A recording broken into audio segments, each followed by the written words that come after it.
Thank you for joining us here today to talk about the very foundation of our democracy, voting. I'm proud to be joined by First Gentleman Marlon Reese, Lieutenant Governor Diane Primavera, Secretary of State Jenna Griswold, Denver City Clerk and Recorder Paul Lopez. We're right outside the Denver Clerk's office. Aurora Mayor Mike Coffin, and State Senator Julie Gonzalez, whose district we are now in. Voting is a sacred right in our Constitution for each and every American. As Thomas Paine eloquently put it, voting is the right upon which all other rights are dependent. And in order to make sure that this sacred right that so many Americans have fought and even died to defend is protected, we need to ensure that voters are safe, have access to ballot boxes, the results will be counted correctly, will be legitimate, and will be respected. You know, Alexis de Tocqueville wrote that long before the appointed election day arrives, the election becomes the greatest and one might say the only affair occupying men's minds. As the election draws near, intrigues grow more active, agitation is more lively and widespread, the citizens divide up into several camps, the whole nation gets into a feverish state. Sounds a lot like today. Well, what de Tocqueville wrote after an election is that everything calmed down quickly like a river that only momentarily overflowed its banks. Is it not astonishing that such a storm could ever have arisen? This is part of our democratic process. People are enthusiastic. They have the right to be enthusiastic about their candidates. They have the right to cast their vote, and we all respect the outcome. You know, holding elections is not enough. Look no further than even countries that like North Korea and China that nominally hold elections, but they're nothing but a sham, often with one candidate, with rampant fraud, with irregularities, with intimidation. So holding elections is certainly part of what we need to do to be a democratic republic, but we also need to make sure that those elections are free, fair, and secure. This concept was a radical one over 200 years ago when our nation was founded, and what makes the bold experiment of democracy in America so noteworthy, the movement of democracy sweeping the globe with so many nations now having free and fair elections.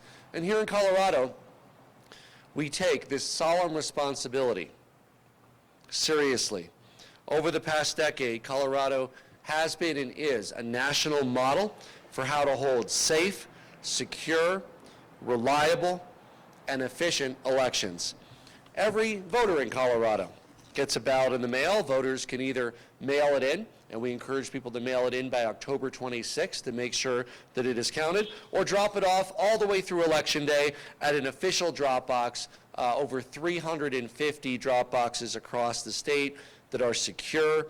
And for those who prefer to vote in person, there's in-person voting at polling at the voting locations throughout the state up to 3 weeks prior to the election, even if you have not been registered. You can register and vote at the same time if you didn't get a ballot in the mail, if you lost your ballot in the mail.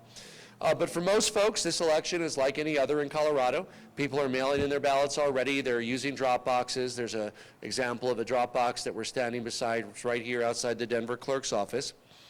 The counties even have a good protocol for exchanging ballots between counties. So if you live in one county and work in another, no matter which official drop box you use, your vote will be counted. And you know what?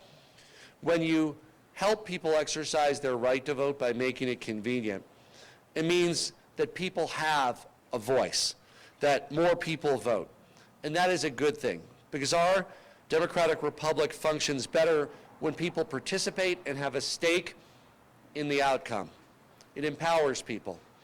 So before I turn it over to the First Gentleman, I want to assure Coloradans that we have one of the safest, most secure, most efficient election systems in the entire nation, and I'm proud to say, in the entire world. No matter how you vote, your vote matters, it will be counted, and it will make a difference. So make sure you vote today. And with that, I'll turn it over to First Gentleman Marlon Reese, who has really prioritized voting integrity as a key part of the soapbox that he has as First Gentleman. Marlon?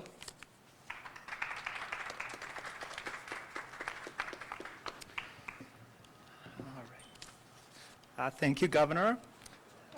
Thank you, everyone. I'm excited to be with you all here today to discuss what I really consider to be the most important of subjects, voting. Voting is, as we've said, the cornerstone of our democracy. A government of the people, by the people, for the people, as Lincoln so beautifully articulated in his Gettysburg Address. When he spoke those words, President Lincoln was honoring the Union soldiers who fought and died to protect our democracy and keep our nation whole. Since that time, generations of Americans have made similar sacrifices to defend this most precious of rights, the right to vote, to speak out, and have our voices heard. The grand experiment, as it's been called, in representative self-government, that shining beacon of hope for those around the world who look to America to set the example. This year in particular, Coloradans across our great state and the political spectrum have proven once again that the right to vote is as vital to the American identity as the soil on which we stand. A record number of Coloradans turned out to vote this year in our state's primary, and for the general election, a record-setting number have signed up to serve as election judges to ensure our elections are safe and secure. That's a good thing, because our democracy is strengthened, the promise is realized when more people participate, when all of us have a hand in shaping our government. Voting is the single most powerful act any of us can make in the name of freedom and justice. It honors the past and those who've sacrificed to defend this right while protecting the future and generations of Americans who will inherit the country we leave behind. It is the singular path to creating real change in our communities, to take up the issues we care about and not merely think about them, not talk about them, but to act on them, to elect representatives who reflect the diversity that is our unique American strength. This election season, I encourage all voters to think about the issues that matter most to you, to your family, to the communities in which you live. Now is the time to think carefully about the country we want to be, the standing we want to have in the world, and the people and issues best suited to make those visions reality. Each vote is a brick laid in the foundation that holds our union together. It is up to each of us to make that foundation as strong and unwavering as possible. This year, as I cast my own ballot, I will be thinking of the people we have lost to the scourge of COVID-19, the injustices that still exist in our nation that we must finally make right, our ailing planet in the throes of a climate crisis of our own making, our oceans, forests, mountains, and skies, the animals whom we share our planet with, who do not get to vote, who depend on us completely in a world that is not always kind or fair. This year, the ballot is long, but remember that everything on it is important. Make sure to give yourself plenty of time to do your research and really get to know the candidates running to represent you. Don't be afraid to ask the tough questions. Then fill out and return your ballot by 7 p.m. on November 3rd. That's Election Day, by the way. If you're mailing in your ballot from home, it must be in your mailbox by October 26th. Otherwise, drop it off in one of the many official ballot drop boxes that our wonderful Secretary of State and county clerks and recorders have ensured are accessible to all Coloradans, like this one here. And don't forget, if you mail your ballot using USPS, this is easy to forget, include a stamp. If you use the official ballot drop box, no stamp is needed. The right to vote is precious, and we must never take it for granted. Thank you, friends. Be well. And it is now my honor to introduce our wonderful Secretary of State, Jenna Griswold.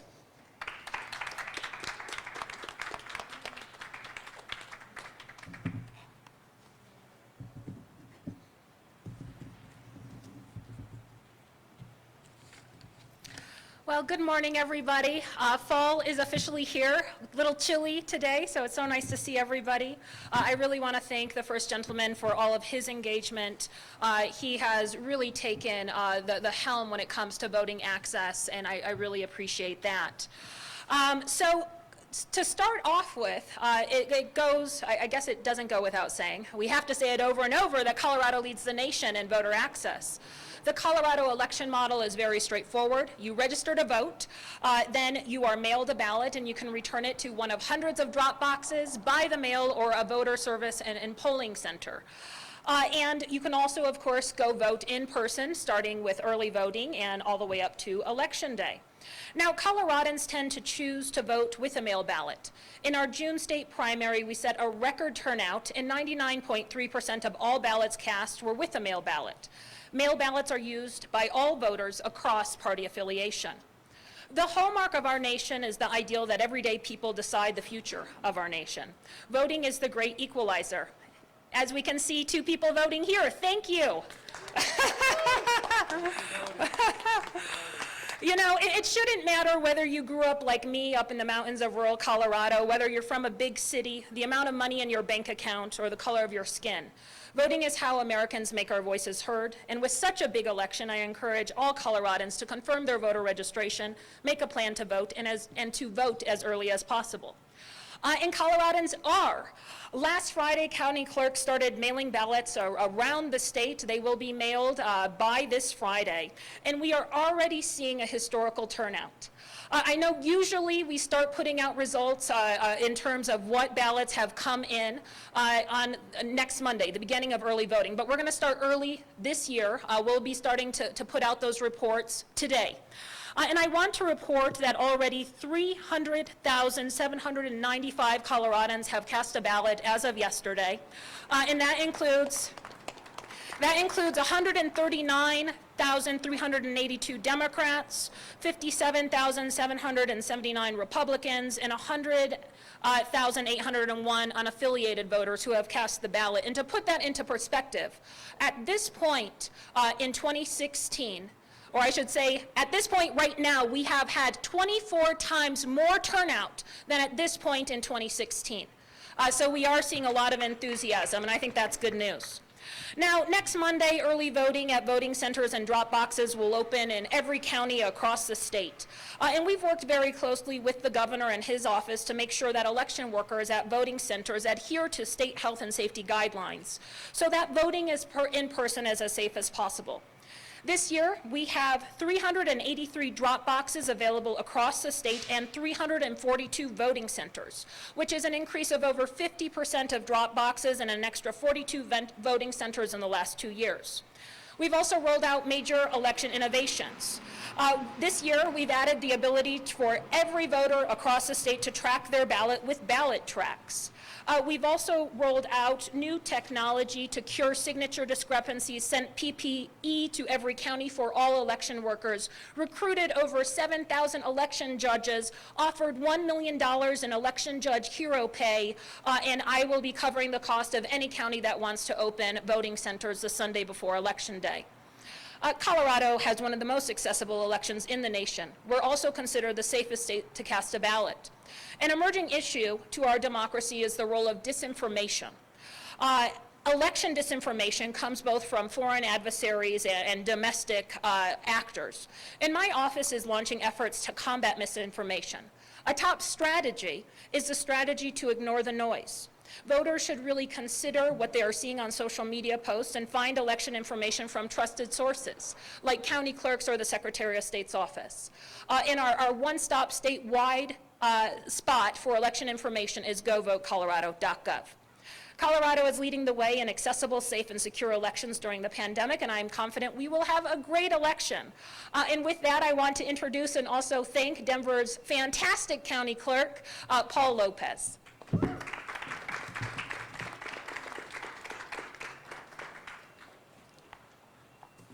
Thank you, Madam Secretary. Thank you, Governor, Mayor, our LG, Senator. Thank you so much for being here. It's voting season. And I really want to stress, well, let me just say this differently. I can't stress enough just how secure, how safe, and how transparent it is to vote in Colorado. 100% pandemic proof. Why can I say that? Because I know that people here can just drop off their ballots in any one of our drop boxes in this county and around the state. People can put a stamp on that ballot and pop it in the mail. And people can also go to a vote center and have a mask and expect all of our election judges and poll workers to have sanitized stations all the way down to the pen.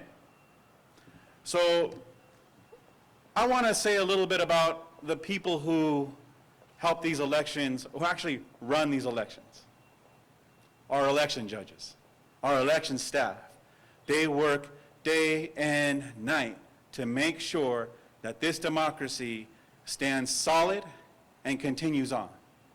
They are working right now just down the street in our elections division, which, by the way, you're able to get online at denvervotes.org/voterinfo and be able to see our live stream inside those processing rooms. These are your friends, these are our family, these are our neighbors working, doing their civic duty for this city, for this county, for this state, and this country, which needs your participation. There are so many issues that require your attention, your participation. The last thing I want to say before I hand it over to our guests here in Denver is, if you have any questions, don't be afraid. Do not hesitate to contact your local county clerk's office. With that, I want to welcome our former congressman and our mayor to the east in Aurora, Mike Kaufman. Mike?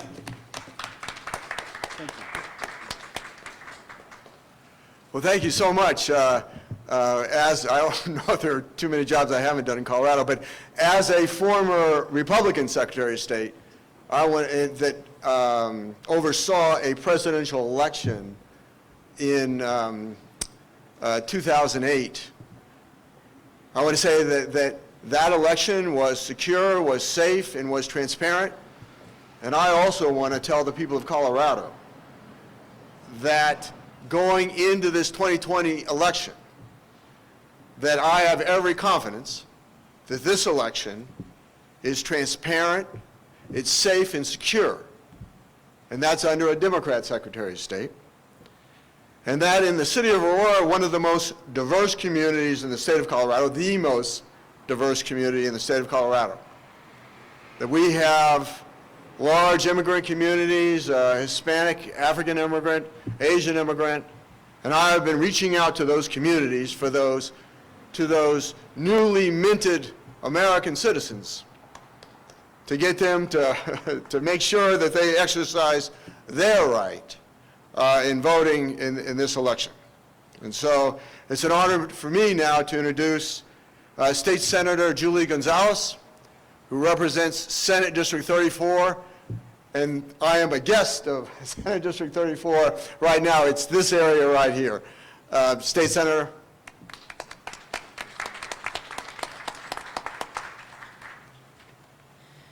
Gracias, Mayor Kaufman.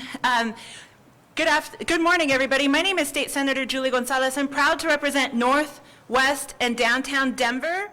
And I just want to say that it's election season, and we are so excited to see as much energy, enthusiasm, and participation from communities of color, first-time voters, and long-time voters as well. This Saturday, I got my ballot in the mail, and I felt like a kid at Christmas. So the very next day, my husband and I sat down. I made a nice dinner. We had a nice dinner, and then afterwards, we sat down and we voted our ballot, and we talked about each and every one of the issues. I'll say, I love my husband. We don't agree 100% of the time, but we walked through that ballot as a family.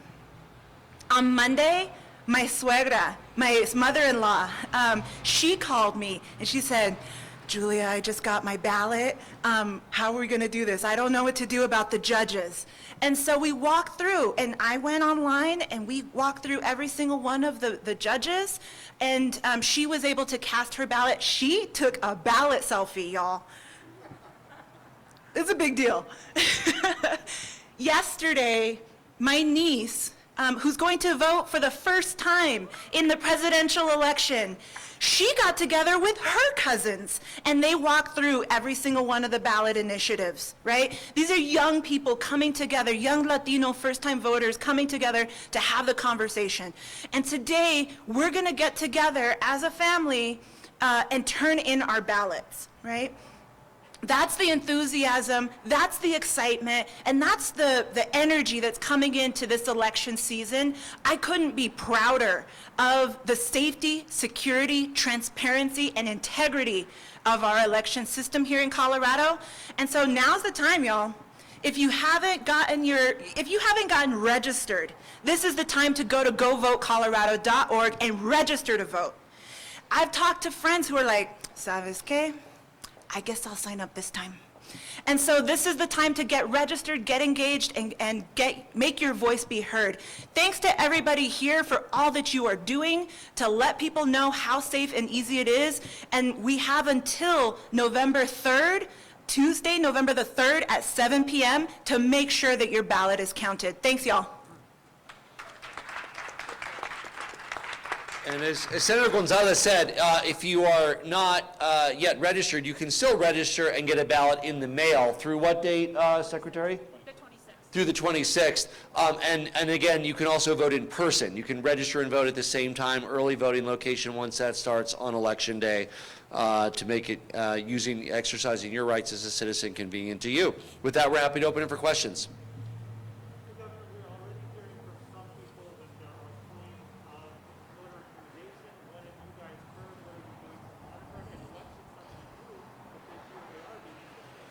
So voter intimidation is against the law, and frankly, the way that we were able to exercise ballots in Colorado with sealed delivery into drop boxes of their mail helped reduce the opportunities for voter intimidation in Colorado. But there has been many discussions with local law enforcement and others. There's no electioneering near the ballot drop box locations, and we're going to continue to make sure that local law enforcement makes sure that every Coloradan, regardless of their party, their ideology, is able to cast their ballot free from intimidation. I think report it to local law enforcement. Report it to the County clerk or local law enforcement. County clerk or local law enforcement. Again, people have free speech, and if they're more than, is it 500, how many? It's 100 for election. Yeah, so if you might see people 150, 100 feet away from a site, it's usually marked on the ground. People absolutely can exercise their rights, hold signs 100, 200 feet away, but they are not allowed to do that within 100 feet of a voting site.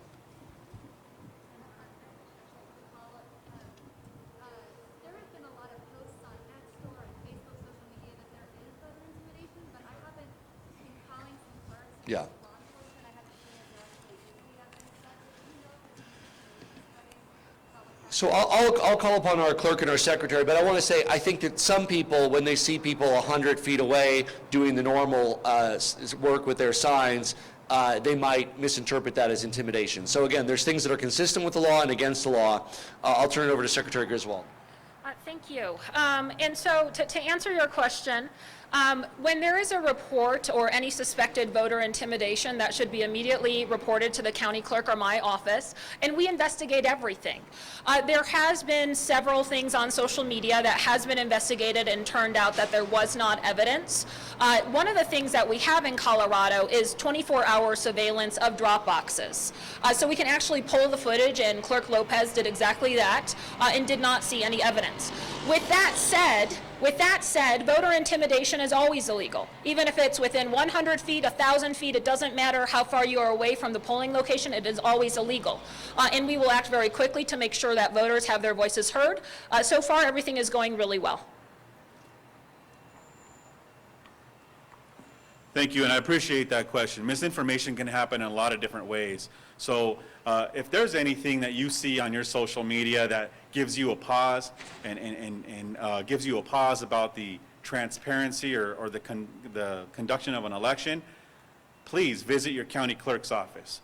That information is trusted, it is vetted, and we make sure that from our office, you can always count on that being accurate. As far as some of those instances, you know, I had the ability to actually pull video that day and to watch our box, and I could assure you that the one thing that we saw was people steadily going by, taking selfies in front of the box.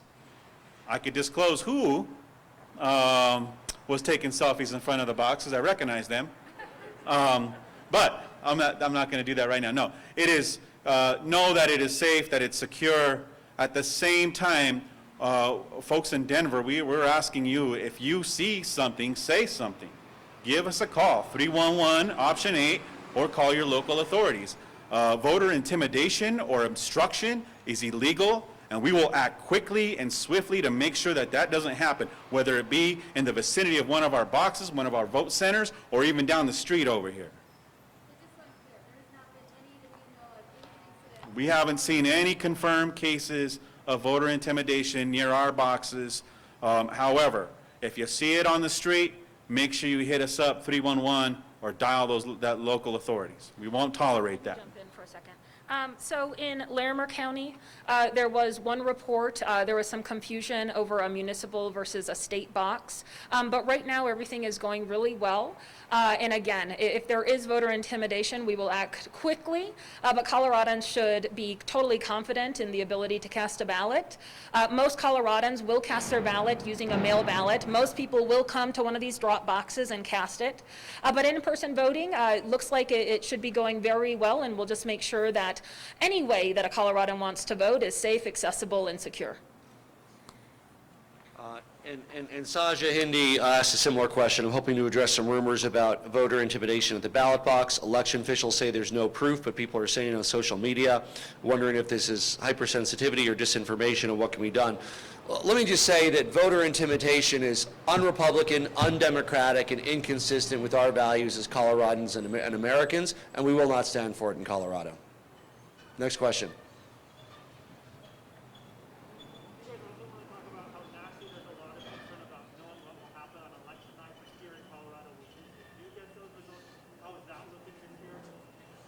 I can have, we can have the county clerk and the secretary address our counting process in Colorado.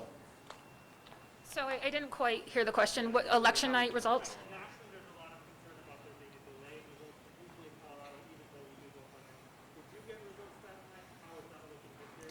Everything looks great. It looks just like normal. And the benefit is that if Coloradans vote early, we'll be able to process the ballots even more quickly.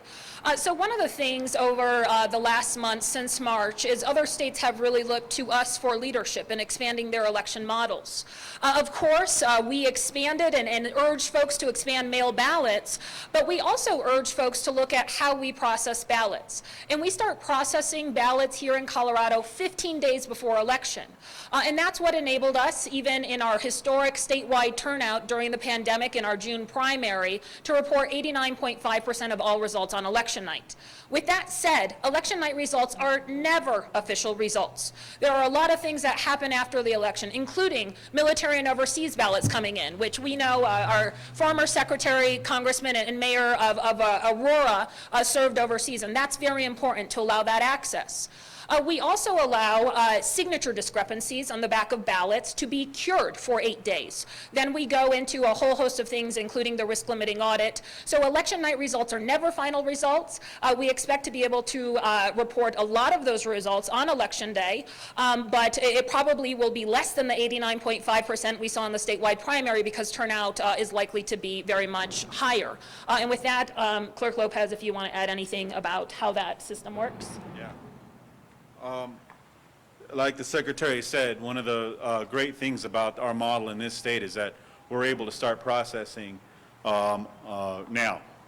And voters can expect, voters in Denver, I don't want to speak for any other clerk, but they have very similar models. By the way, I'm in communication with all of our other clerks. We work together to make sure that operations are very similar. We share best practices, communication, For example, those drop boxes, you know, you can drop a Denver box in Arapahoe or Arapahoe in Denver, and it'll get to us. When it comes to those results, we will start posting our preliminary results at 7:05.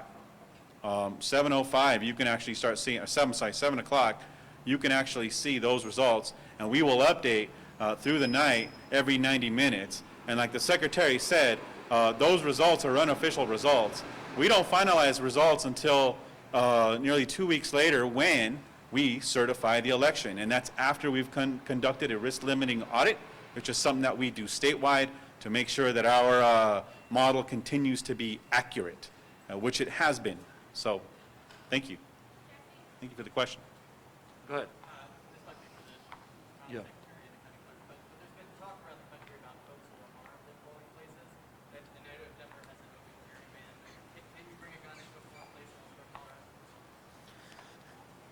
So in Colorado, we have no statewide rule regulating whether you can bring in a gun to a polling center or near a drop box. With that said, it really goes location to location, so I urge Coloradans to contact their county clerk. But with that said, again, any type of voter intimidation is illegal. So, you know, if there is intimidating behavior, whether it's open carry allowed or not, voter intimidation is always illegal.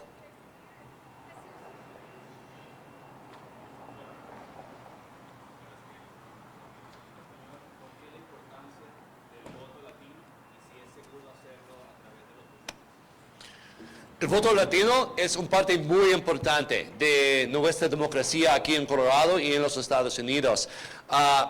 Es muy importante usar sus derechos para votar. Con esperanza ya recibieron la balota en el correo.